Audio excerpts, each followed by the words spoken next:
नमस्कार, आप देख रहे हैं हर खबर। मैं हूं आपके साथ जागृति और आज बात करेंगे फिर डरा रहा कोरोना, क्योंकि देश में कोरोना ने फिर से सक्रिय होता नजर आ रहा है, जिसके चलते एक दिन में 1247 नए कोरोना संक्रमित सामने आए हैं। कोरोना के चलते एक व्यक्ति की मौत हो गई, जबकि आपको बता दें कि 1928 लोगों ने कोरोना को मात दिया और जिसके बाद देश में कोरोना का रिकवरी रेट भी 98.76% हो गया है। अगर बात करें कोरोना के एक्टिव केसों की, तो देश में फिलहाल कोरोना के 11,880 केस एक्टिव है। तो दोबारा से कोरोना देश में पैर पसारता नजर आ रहा है। एक बार फिर से कोरोना के मामले सक्रिय होते नजर आ रहे हैं, जिसके चलते एक दिन में 1247 नए कोरोना संक्रमितों की पुष्टि हुई है।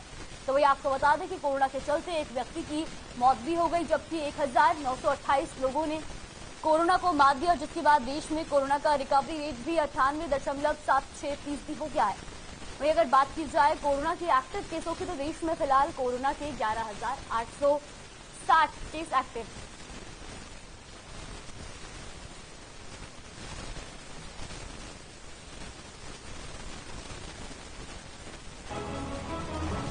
देश में बढ़ रहे कोरोना के केस, 2068 कोरोना के नए मामले आए सामने। 40 लोगों की कोरोना के चलते गई जान। तो वहीं आपको बता दें कि 1547 लोग कोरोना से ठीक हुए हैं और देश में कोरोना के 12,340 केस एक्टिव हैं।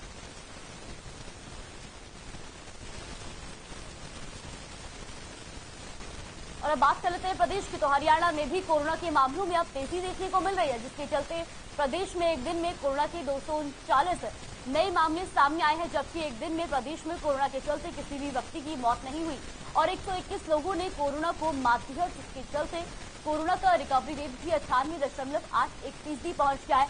वहीं गुरुग्राम में एक बार फिर से कोरोना विस्फोट हुआ है। पिछले 24 घंटे में अकेले गुरुग्राम में 196 लोग पॉजिटिव पाए गए हैं, जबकि फरीदाबाद में 40 नए संक्रमित मिले। इसके अलावा सोनीपत में 4, पंचकुला में 3 कोरोना संक्रमितों की पुष्टि हुई है। तो कोरोना अभी गया नहीं है। कोरोना के मामले बेशक बीच में कम देखने को मिल रहे थे, लेकिन अब फिर से कोरोना के मामलों में बढ़ोतरी देखी जा रही है, क्योंकि लगातार अब देश और प्रदेश में कोरोना के मामलों में इजाफा हो रहा है। बीते 24 घंटे में देश में भी कोरोना के 2066 नए केस सामने आए। तो वही अगर बात करें प्रदेश की, तो प्रदेश में भी कोरोना के 249 नए केस पाए गए हैं और 24 घंटे में 121 लोगों ने कोरोना को मात दी है।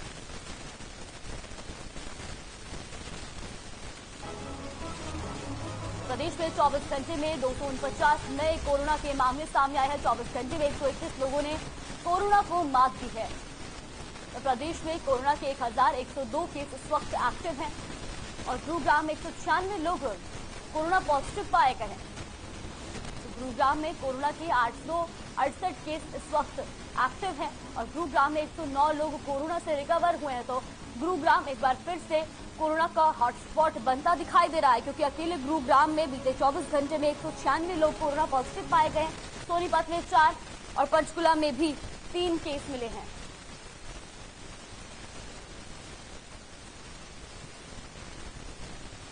और इसी खबर पर गुरुग्राम से ब्यूरो चीफ प्रवीण शर्मा हमारे साथ जुड़ गए। प्रवीण, लगातार कोरोना के मामलों में इजाफा देखा जा रहा है और गुरुग्राम में कोरोना विस्फोट हुआ है। जागृति, देखिए लगातार अगर हम पिछले 10 दिन की बात करें तो गुरुग्राम में केसों के बढ़ने का सिलसिला लगातार जारी है और ये आंकड़ा करीब 200 के पास पहुंच गया है। 196 केस कल पॉजिटिव मिले हैं। तो कहीं ना कहीं ये बड़ी चिंता का विषय है कि जिस तरह से लगातार जो है पॉजिटिव केसों की संख्या बढ़ रही है, उससे साफ जाहिर है कि जो हमारी लापरवाही है वो हम पे भारी पड़ती नजर आ रही है। हालांकि सरकार की ओर से दिशा निर्देश जारी कर दिए गए हैं कि मास्क पहनना अब जरूरी होगा। अगर आप मास्क नहीं पहनेंगे तो 500 रुपए का आपका चालान होगा। इसके अलावा सोशल डिस्टेंसिंग और हैंड सैनिटाइज करने का भी सरकार की ओर से आदेश जारी किया गया है।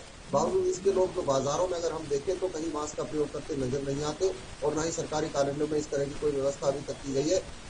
आदेश लागू कर दिए गए हैं, लेकिन उन पर आप सख्ती से पालना कराना भी सरकार की जिम्मेवारी है, तो उसको सख्ती से पालना कराया जाए ताकि जो ये बढ़ते केस है इन पर किसी तरह की लगाम लग सके। क्योंकि जिस तेजी से कोरोना बढ़ रहा है गुरुग्राम की अगर हम बात करें तो लगातार अप्रैल में ये हॉटस्पॉट बना हुआ है कोरोना का हरियाणा में, तो बड़ा चिंता का विषय है और इसको कहीं ना कहीं संज्ञान लेना पड़ेगा। इसका एक कारण ये भी माना जा रहा है कि दिल्ली में अभी तक किसी तरह कोई गाइडलाइन जारी नहीं की गई है। दिल्ली में भी 666 केस कल आए हैं, तो उसका भी असर गुरुग्राम पे साफ देखने को मिलता है, क्योंकि गुरुग्राम से लाखों की संख्या में दिल्ली और गुड़गांव के बीच लोगों का आवागमन होता है। वहां पर अभी कोई गाइडलाइन नहीं है, वहां पे मास्क फ्री है तो इसका भी इफेक्ट जो है कहीं ना कहीं गुरुग्राम और एनसीआर के जिलों पर आता दिखाई दे रहा है। जी बिल्कुल, जिस तरीके से गुरुग्राम में भी मामलों में अब इजाफा देखा जा रहा है, अगर लोग ऐसे ही लापरवाही करते नजर आए तो वो वक्त भी दूर नहीं जब दोबारा से दूसरी लहर और तीसरी लहर में जो स्थिति थी वो दोबारा देखने को मिलेगी। बिल्कुल, देखिए ये कहना गलत नहीं होगा कि जो हमने जो पहली, दूसरी और तीसरी लहर में भुगता है वो अब सामने नजर आ रहा है, क्योंकि लापरवाही इस कदर बढ़ी है 31 मार्च के बाद से कि लोगों ने मास्क को बिल्कुल खूंटी पर टांग दिया है। तो कहीं ना कहीं हमें इन गाइडलाइन का पालन करना चाहिए, नहीं तो वो दिन दूर नहीं है जब हमें उसी दौर से गुजरना पड़ सकता है जब शहर में हाहाकार मच गया था, अस्पतालों में बेड नहीं मिल रहे थे। ये स्थिति दोबारा ना आए उसके लिए हमें खुद को सावधान रहना चाहिए, क्योंकि इसका असर हमारी सेहत पर ही नहीं, हमारी इकोनॉमी पर भी पड़ता है, हमारी घर की आर्थिक स्थिति में पड़ता है। क्योंकि अगर और केस बढ़ेंगे तो सरकार की मजबूरी होगी कि कुछ और कड़ी पाबंदियां लगाए, और अगर ये पाबंदियां लगाई जाती है तो कहीं ना कहीं इसका सीधा असर जो है हमारी जेब पर पड़ेगा, हमारी आर्थिक स्थिति पर पड़ेगा। और मैं आपको बता दूं जागृति कि अभी तक जो पिछले 2 साल में आर्थिक नुकसान लोगों को हुआ है उससे अभी लोग उभर नहीं पाए हैं, और ये स्थिति अगर दोबारा बनती है तो लोगों के लिए एक बहुत मुश्किल दौर होगा जिसका सामना करना बड़ा कठिन होगा आम आदमी के लिए। जी बिल्कुल प्रवीण, अगर लोगों ने लापरवाही बरती तो सरकार भी दोबारा लॉकडाउन को लगाने के लिए मजबूर होगी और कहीं ना कहीं वो स्थिति दोबारा ऐसी पनपेगी कि दोबारा लॉकडाउन लगाने जैसी स्थिति बन जाएगी। बिल्कुल, देखिए जो तेजी है कोरोना के केसों की, उसको देखकर यही लगता है कि ये लापरवाही का नतीजा है कि लगातार इतने केसों में इजाफा हो रहा है। और ये स्पीड अगर और ज्यादा बढ़ती है तो कहीं ना कहीं सरकार को, हम जैसा हमने बताया कि सख्त पाबंदियां लगानी पड़ेंगी जिससे कि कोरोना से लोगों को बचाया जा सके। और यदि सख्त पाबंदियां लगती हैं तो वो कहीं ना कहीं हमारे ऊपर बहुत भारी पड़ेंगी, क्योंकि बाजार बहुत मुश्किल से संभले हैं, बाजारों में दुकानदार बहुत मुश्किल से संभले हैं अभी, और जो लोगों के उद्योग धंधे हैं वो मुश्किल से संभले हैं, और जो रोजगार दोबारा लोगों को मिलना शुरू हुआ है उसके भी इसका सीधा असर पड़ेगा। अगर हमें इस सब से बचना है तो कहीं ना कहीं सरकार द्वारा जारी निर्देशों का हमें सख्ती से स्वयं संज्ञान लेते हुए पालन करना चाहिए। हमें ये इंतजार नहीं करना चाहिए कि कोई हमारा चालान काटने आएगा तभी हम मास्क का उपयोग करेंगे। हमें जब हम सार्वजनिक स्थान पर जाएं तो मास्क का प्रयोग करना चाहिए और प्रॉपर तरीके से अपने फेस को कवर रखना चाहिए, और जो 2 गज की दूरी है, सामाजिक दूरी, उसका भी हमें पालन करना चाहिए।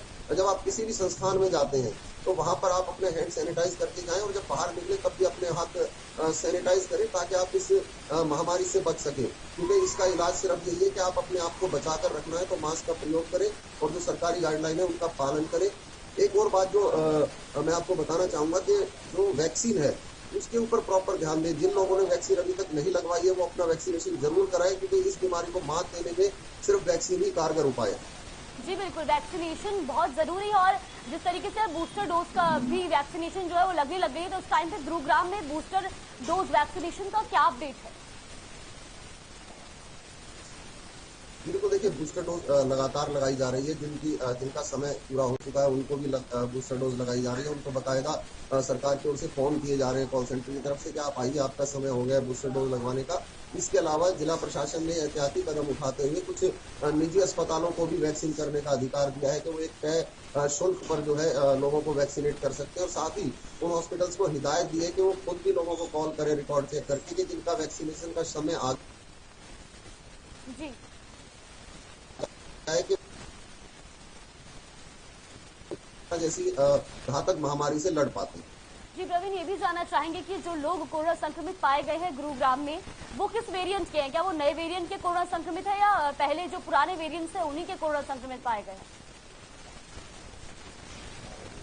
देखिए अभी तक जो नए वेरिएंट की बात करें, चाहे ओमिक्रॉन हो चाहे एक्सी वेरिएंट हो, इसका अभी तक कोई भी केस गुरुग्राम में नहीं मिला है। जितने भी केस अभी तक मिल रहे हैं वो सभी पुराने डेल्टा वेरिएंट के ही केस हैं, और जो उसकी सीवियरिटी है वो काफी कम है, क्योंकि जितने भी अब एक्टिव केस हैं उसमें से सिर्फ अगर हम बात करें तो 2% के करीबी लोग जो है वो हॉस्पिटल में ट्रीटमेंट करा रहे हैं, बाकी सब अभी होम आइसोलेशन में ही अपना ट्रीटमेंट कर रहे हैं।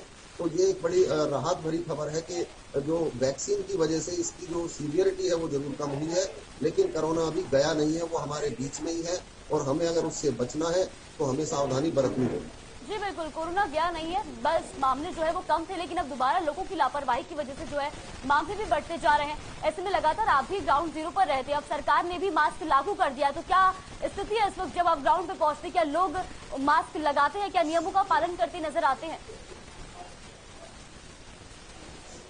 देखिए अगर बाजार की हम बात करें तो अभी तक ऐसा कुछ दिखाई नहीं देता कि लोगों ने मास्क लगाया है। कुछ एक लोग जरूर जो शुरू से मास्क लगा रहे हैं वो जरूर मास्क लगाए दिखाई देते हैं, लेकिन जब बाजार में बात करें, चाहे दुकानदार की बात करें, चाहे उनके सेल्समैन की बात करें, और चाहे उनकी दुकान में जो ग्राहक हैं उनकी बात करें, कोई किसी नियम का पालन करता नजर नहीं आता, क्योंकि अभी प्रशासन की ओर से सख्ती नहीं की गई है। एक मौका एक दिन का लोगों को दिया जा रहा है कि लोग अपने आप संभलें और अपने आप इन गाइडलाइन का पालन करना शुरू कर दें। यदि लोग अपने आप नहीं संभलते हैं तो हो सकता है कल प्रशासन द्वारा सख्ती की जाए और लोगों के चालान काटना शुरू किया जाए, ताकि इस महामारी को रोका जा सके। इसके साथ ही स्वास्थ्य विभाग ने एहतियाती तौर पर जो स्कूल है, क्योंकि बच्चों के स्कूल अब चल रहे हैं, और एक बड़ा विषय ये है कि स्कूलों में जो बच्चे जा रहे हैं उनकी सुरक्षा बहुत जरूरी है, क्योंकि अब जो 196 जो केस आए हैं, जो हम बता रहे हैं आपको लगातार जो केस आ रहे हैं, उसमें 15% इस बीमारी से पीड़ित बच्चे भी हैं। तो कहीं ना कहीं बच्चों की सुरक्षा का भी यहाँ सवाल उठता है।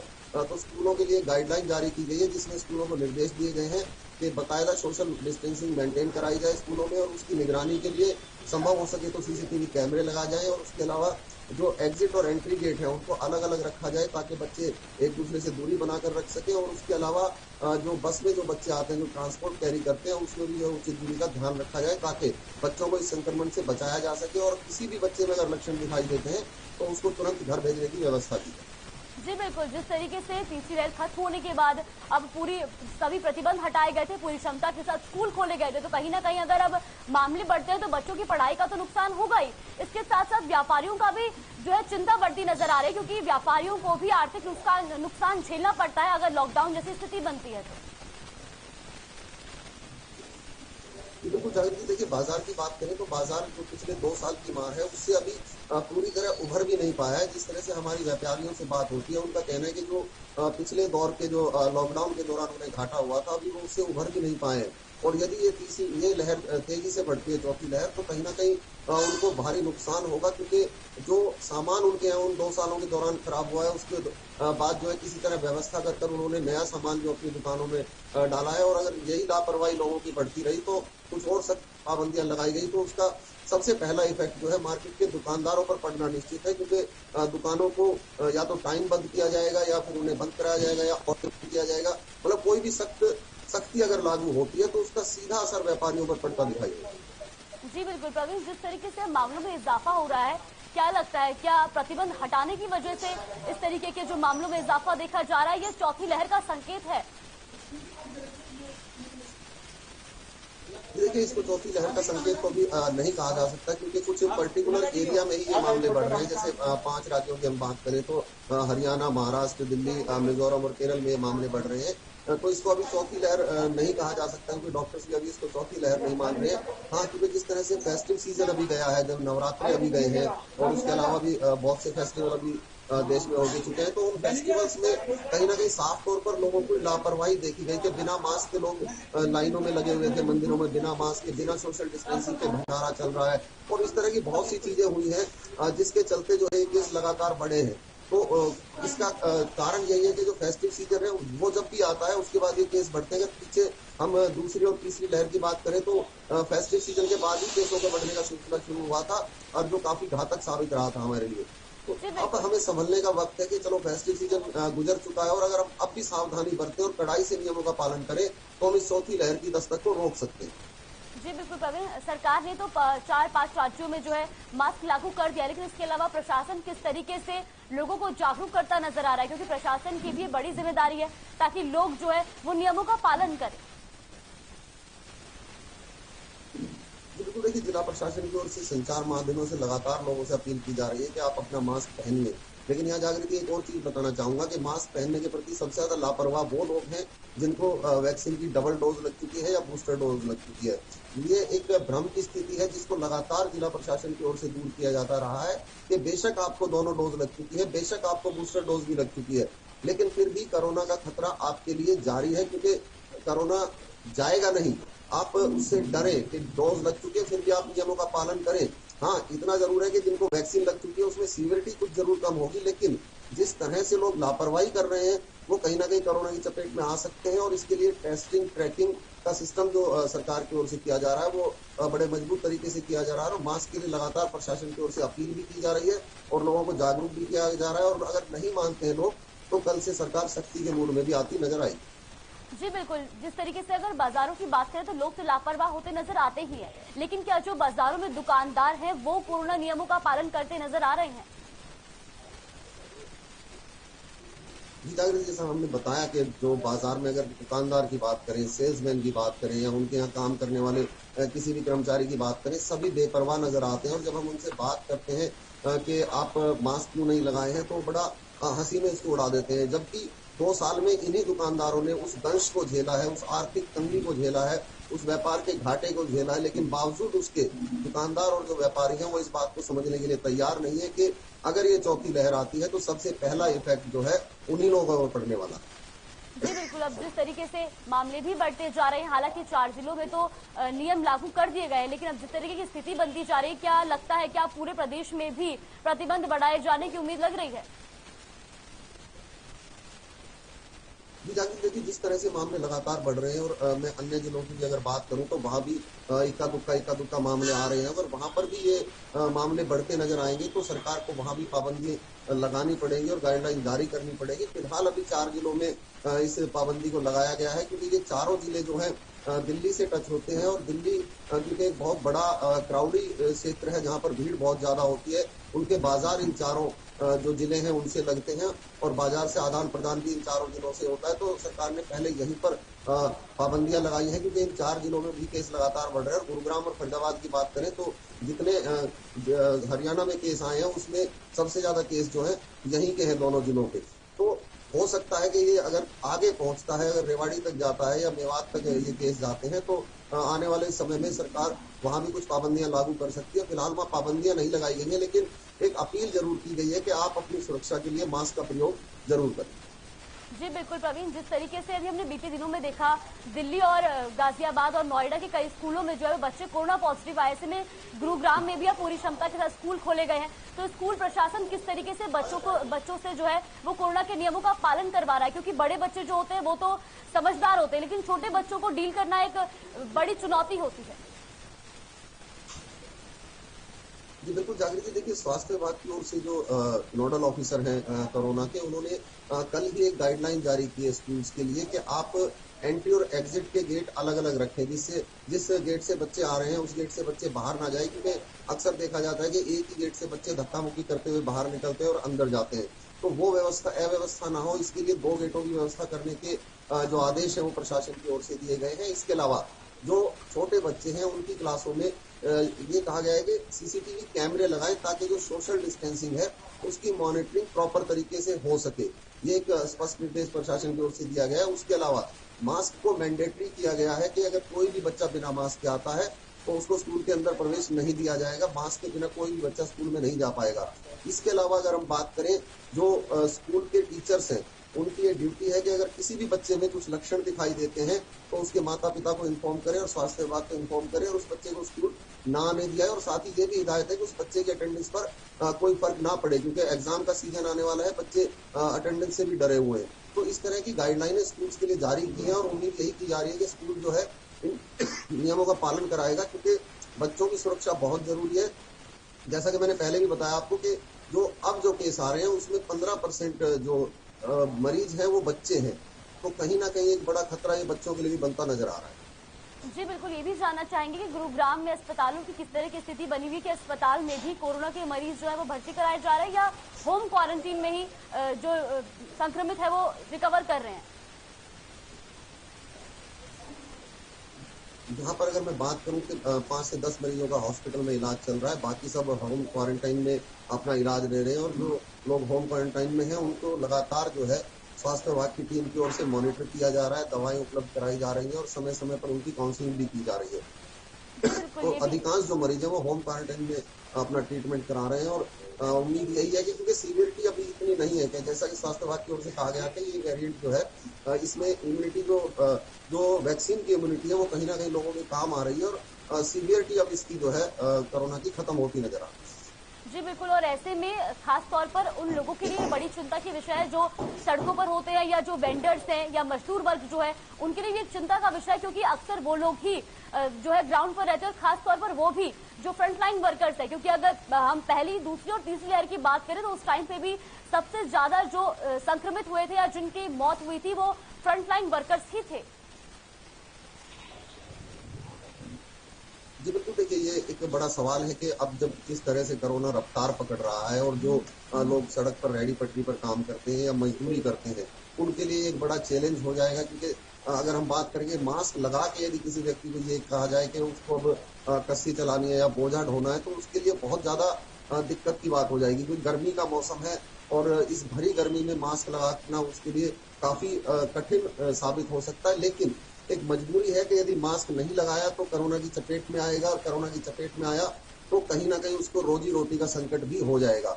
जिस तरह हमने पिछली लहर में देखा कि लोग शहर छोड़कर दूसरे शहरों अपने घरों की ओर पलायन कर गए थे, वो स्थिति ना आए, उसे रोकने के लिए हम सबको मिलकर चाहिए कि हम कोरोना की गाइडलाइन का पूरी सख्ती के साथ पालन करें, ताकि जो हमने पीछे झेला है वो सब हमें आगे ना देखना पड़े, क्योंकि जो हमने पीछे झेला वो बहुत भयावह था, भयानक था। आगे ये स्थिति ना आए, इसके लिए हर नागरिक को जागरूक होना पड़ेगा कि वो जो सरकार द्वारा जारी गाइडलाइन है उनका सख्ती के साथ पालन करें।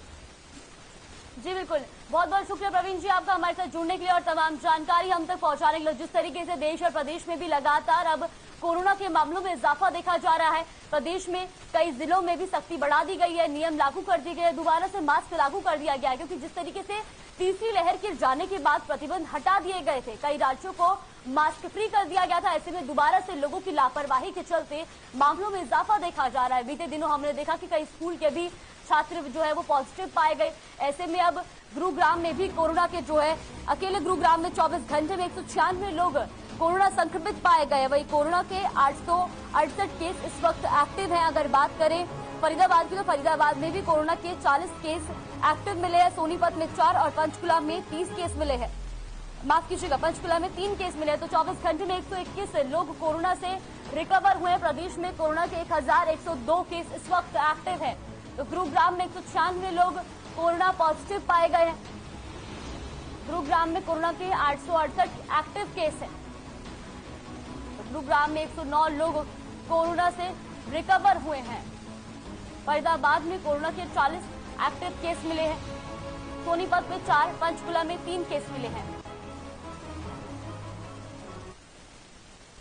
वही हमारे सहयोगी रवि चंदेल हमारे साथ जुड़ गए चंडीगढ़ से। रवि, जिस तरीके से लगातार मामलों में इजाफा देखा जा रहा है, अब चंडीगढ़ में भी सख्ती बढ़ा दी गई है। बिल्कुल, जिस तरीके से जो मामले सामने आ रहे हैं, अलग अलग स्टेट से जो कोरोना के मामले सामने आ रहे थे, उसके मद्देनजर जो है वो चंडीगढ़ प्रशासन ने भी अब मास्क जो है वो अनिवार्य किया है। जो आपको बता दें कि मास्क जितने भी गैदरिंग्स की प्लेसेस हैं, सपोज कि कोई इंडोर क्लासरूम्स हो, इंडोर ऑफिसेज हो या फिर मॉल्स हो, इन तमाम जगहों पर जितने भी गैदरिंग्स वाली प्लेसेस है, भीड़ भाड़ वाले इलाके हैं, तमाम जगह पर मास्क पहनना अनिवार्य किया जा चुका है चंडीगढ़ प्रशासन द्वारा। हालांकि अभी तक किसी तरीके के चालान की जो प्रक्रिया है उस पर जो है अभी तक किसी तरीके का कोई दिशा निर्देश जो है चंडीगढ़ प्रशासन द्वारा नहीं पारित किए गए हैं। लेकिन चंडीगढ़ के अंदर यदि कोई भी व्यक्ति जो है बिना मास्क के पाया जाता है तो उसके खिलाफ जो है सख्त कार्रवाई की जाएगी। ये तमाम आदेश जो है वो चंडीगढ़ प्रशासन की तरफ से लागू किए जा चुके हैं। जी बिल्कुल रवि, आप लगातार ग्राउंड जीरो से हम तक खबरें पहुंचाते हैं। जिस तरीके सरकार ने तो मास्क लागू कर दिया है, लेकिन क्या जब आप ग्राउंड जीरो पर रहते तो क्या लोग इन नियमों का पालन करते नजर आते हैं? क्या लोग मास्क लगाते नजर आते हैं? जागृति, आपको बताना चाहूंगा कि जिस तरीके से फर्स्ट वेव के बाद सेकंड वेव और थर्ड वेव के बाद जिस तरीके के जो परिणाम देखने को मिले, उससे लोगों में जो है वो खासी जागरूकता जो है वो देखने को मिली है। बहुत संख्या में लोग जो है वो अब मास्क पहनते हैं। हालांकि अभी भी कुछ एक ऐसे लोग हैं, अगर हम बात करें 10% लोग ऐसे हैं जो अभी भी मास्क नहीं पहनते हैं गैदरिंग्स के जगहों पर, भीड़ भाड़ वाले इलाकों पर। लेकिन देखा जाए तो मेजॉरिटी ऑफ द पीपल्स जो है वो सभी के सभी जो है वो मास्क जरूर पहनते हैं। अगर हम ग्राउंड जीरो की बात करें, धरातल पर जिस तरीके के जो सामने आ रहा है उस तमाम बातों को मद्देनजर रखते हुए बहुत से लोग जो है जागरूक हुए कोरोना को लेकर, और अब जो है वो लगातार मास्क पहनने की प्रक्रिया जो है वो लगातार जारी है। जी बिल्कुल, जिस तरीके से रवि हमने देखा बीते दिनों नोएडा, गाजियाबाद के कई स्कूलों में जो है बच्चे कोरोना पॉजिटिव पाए गए। ऐसे में चंडीगढ़ में जो स्कूल प्रशासन है वो किस तरीके से बच्चों को कोरोना के नियमों का पालन करवाता नजर आ रहा है? जी बिल्कुल, आपको बताना चाहूँगा कि जिस तरीके से चंडीगढ़ प्रशासन द्वारा जो नियम जो है वो एक बार एडवाइजरी जारी की गई थी, उस एडवाइजरी में साफ तौर पर लिखा हुआ है कि इंडोर क्लासरूम्स हो या फिर इंडोर ऑफिसेस हो, इन तमाम जगहों पर जो है वो मास्क पहनना अनिवार्य होगा। वो स्कूल के जो है प्रबंधक की रिस्पॉन्सिबिलिटी होगी कि क्लासरूम्स के अंदर किस तरीके से मास्क जो है वो बच्चे पहन कर बैठे और मास्क जो है और साथ ही साथ एक सोशल डिस्टेंसिंग की जो बात कही जा रही थी बड़ी पहले से, उस सोशल डिस्टेंसिंग को भी मद्देनजर जो है ध्यान में रखा जाएगा। जी जी बिल्कुल, अगर क्योंकि जिस तरीके से मामलों में बढ़ोतरी देखी जा रही है, अगर लॉकडाउन जैसी स्थिति बनी तो दोबारा से व्यापारियों को नुकसान झेलना पड़ सकता है। जी बिल्कुल जागृति, जिस तरीके से अगर हम बात करें, अगर लॉकडाउन की स्थिति पैदा होती है, कोई नहीं चाहता कि लॉकडाउन की स्थिति एक बार फिर से जो है वो देश को भुगतनी पड़े या फिर किसी भी प्रदेश के अंदर जो है ऐसी स्थिति जो है वो दोबारा से आए। हालांकि उसको लेकर अगर हम बात करें हरियाणा की, तो हरियाणा ने पहले ही 4 जिलों के अंदर जो है, अगर हम बात करें गुरुग्राम, फरीदाबाद, सोनीपत और झज्जर, इन 4 जिलों में जो है वो मास्क अनिवार्य किए जा चुके हैं। हालांकि अगर हम आंकड़ों की बात करें तो सबसे अधिक आंकड़े जो है वो गुरुग्राम से आज के दिन में बीते कल जो है वो लगभग 196 मामले गुरुग्राम से सामने आए। वहीं फरीदाबाद से, अकेले फरीदाबाद से ही 40 मामले जो है वो सामने आए। इसके अलावा अगर हम बात करें सोनीपत की, तो सोनीपत से 4 मामले और झज्जर से जो है वो 2 मामले सामने आए। बाकी इलाकों, बाकी जिलों की अगर हम बात करें तो इक्का दुक्का केसेस जो है, इक्का दुक्का मामले जो है वो बाकी जिलों से जो है वो सामने आए हैं। तो भारी संख्या में अगर कोरोना के मामले जो सबसे अधिक सामने आए हैं वो आए हैं गुरुग्राम जिले से। साफ तौर पर जिस तरीके से सरकार द्वारा एहतियात बरती जा रही है, पहले से ही जो है एडवाइजरी जारी की जा चुकी है इन 4 जिलों को लेकर कि इन 4 जिलों में तमाम नागरिक जो है, तमाम बाशिंदे जो है वहां के रहने वाले, वो मास्क जरूर पहने। तो उसको लेकर जो है पुलिस के द्वारा भी सख्ती की जा रही है। जी बिल्कुल रवि, जिस तरीके से अगर मैं मामलों में इजाफे की बात करूं, तीसरी लहर के बाद सभी प्रतिबंध हटाए गए, मास्क फ्री कर दिया गया, उसके बाद अब दोबारा मामले आने शुरू हो गए। क्या लगता है, क्या लोगों की लापरवाही की वजह से मामले आ रहे हैं या चौथी लहर की ये संकेत है? देखिए, जिस तरीके से फर्स्ट से लेकर थर्ड वेव के बीच में जो कुछ परिणाम जो है वो देखने को मिले, उसके बाद से लगातार जो है आम लोगों के, आम नागरिकों की अगर हम बात करें तो उनमें काफी जागरूकता आई है। जब सरकार द्वारा जो है मास्क पहनना जो है, मास्क नहीं पहनने पर जो प्रतिबंध, मास्क पहनने पर जो प्रतिबंध लगाया गया था उसको भी हटा दिया गया। उसके बावजूद भारी संख्या में लोग जो जब भी बाहर निकलते थे तो हमेशा जो है मास्क पहनकर ही बाहर निकलते थे। ये जो मामले सामने आ रहे हैं, कहीं ना कहीं जो है, जिस तरीके से अगर हम बात करें इंटरनेशनल फ्लाइट्स की बात करें, जिस तरीके से आवागमन जो सीएमओ डॉक्टर भोला सिंह भी जुड़ गए हैं। सर, बहुत बहुत स्वागत है आपका हमारे इस कार्यक्रम में। सबसे पहले मैं आपसे जानना चाहूंगी, जिस तरीके से अब कोरोना के मामलों में प्रदेश में इजाफा देखा जा रहा है, क्या लगता है कि चौथी लहर का संकेत है या जो प्रतिबंध हटाए गए उसकी ये बड़ी वजह मानते हैं आप? जी देखिए, मैं ये मानता हूँ कि हम लोगों का जब कोरोना काल शुरू हुआ था तब भी हम लोगों के पास पूरी तरह से जो है सावधानियां बरतने के अलावा ज्यादा संसाधन नहीं थे। सभी लोगों को सरकार और हेल्थ विभाग की तरफ से अवेयर किया गया था, जागरूक किया गया था कि सभी लोग अपने घरों में रहें, अति आवश्यक ना हो तो बाहर ना निकलें, मास्क का उपयोग करें, हैंड सैनिटाइज करें और सोशल डिस्टेंसिंग का पालन किया जाए। ये सभी बातें बताई गई थी। अब मैं ये मानता हूँ कि कोरोना, ये बात बहुत बढ़िया थी कि हरियाणा सरकार और स्वास्थ्य विभाग के एफर्ट से और पब्लिक ने जो सहयोग दिया, उन सभी के मिले जुले प्रयासों से कोरोना को काफी हद तक कंट्रोल किया जा सका था। और मैं जिला जींद की अगर बात करूँ तो हमारे पास लास्ट मंथ तक भी पूरे केसेस लगभग नील हो चुके थे। There was no admission of corona कोविड-19 पॉजिटिव पेशेंट। तो अब जो ये केसेस निकलने शुरू हुए हैं, इसका कारण मैं मुख्य रूप से ये मानता हूँ कि आम जनता और पब्लिक जो है वो पूरी तरह से लापरवाह हो गई है। सरकार ने पाबंदियां जरूर हटाई थी, लेकिन सरकार ने आम जनता को जागरूक किया हुआ था लगभग लंबे समय से 1.5-2 सालों से कि आप लोगों को ये सावधानियां बरतनी है। इन चीजों के साथ ही आप लोगों ने पब्लिक प्लेस पे उतरना है, मार्केट के अंदर जाना है या अति आवश्यक ना हो तो ना जाया जाए। ठीक है, मास्क के चलान पर सरकार ने रोक जरूर लगाई, लेकिन अपनी सेफ्टी हर व्यक्ति के अपने हाथ में भी होती है। तो उन लोगों को ये समझना चाहिए कि आम जागरूक नागरिक को कि यदि वो सभी इन चीजों का पालन करेंगे तो नंबर ऑफ जो केसेस है वो कंट्रोल किए जा सकेंगे। जी बिल्कुल, जिस तरीके से हमने दूसरी और तीसरी लहर में देखा, दूसरी लहर में मौत के आंकड़े बहुत ज्यादा देखने को मिले और अब अनुमान लगाया जा रहा है कि जून तक चौथी लहर आ सकती है। तो कितनी घातक हो सकती है चौथी लहर? जी देखिए, जैसा हमारे जो साइंटिस्ट हैं और जो डॉक्टर्स हैं जो इनके ऊपर रिसर्च कर रहे हैं, कोविड-19 की वैक्सीन की भी रिसर्च हुई और हम लोगों ने जो है 2 डोज पहले अलाउ की थी, तीसरी डोज भी लगी गई। तो देखने में ये आया कि पहली लहर जो है ज्यादा बहुत ज्यादा जो है उसका इफेक्ट देखने में नहीं मिला था। दूसरी लहर का इफेक्ट ज्यादा आया और तीसरी लहर का इफेक्ट तो बहुत ही कम देखने को मिला। यहाँ तक कि छोटे बच्चे जिन लोगों को जो है वैक्सीनेटेड नहीं किया हुआ था उनके ऊपर इनका कोई विशेष असर देखने में नहीं मिला। मैं ये मानता हूँ, आपने मेरी जो पर्सनल राय है बतौर मेडिकल सुपरिटेंडेंट डिप्टी सीएमओ कि अब जो है हम लोगों ने काफी जनता को जो है वो वैक्सीनेट कर दिया है, यानी कि जो वैक्सीनेटेड लोग हैं उनके ऊपर इतना जो चौथी लहर है उसका असर नहीं आएगा। दूसरी बात कि ज्यादातर लोग इस बात से अवेयर हो चुके हैं। कुछ 10 से 20% लोग जो वैक्सीनेटेड नहीं थे वो कोरोना से अफेक्टेड हो चुके हैं, यानी कि उनके अंदर भी कोरोना से लड़ने की ताकत या इम्यूनिटी जो है वो डेवलप हो चुकी है पूरी तरीके से। तो असर जरूर हो सकता है चौथी लहर का भी देखने में, लेकिन क्योंकि सरकार की और स्वास्थ्य विभाग की अब तक पूरी तैयारियां अच्छे से हो चुकी हैं, तो अब आने वाले समय में मैं ये नहीं समझता कि चौथी लहर आ जरूर सकती है, लेकिन इतना नहीं, जो चौथी लहर जरूर आ सकती है लेकिन उसका असर इतना अधिक देखने को नहीं मिलेगा जितना सेकंड लहर का जो देखने में आम जनता और पब्लिक ऊपर मिला। जी बिल्कुल, आप दोनों हमारे साथ बने रहिए। रुकते एक छोटे से ब्रेक के लिए, ब्रेक के बाद फिर लौटेंगे।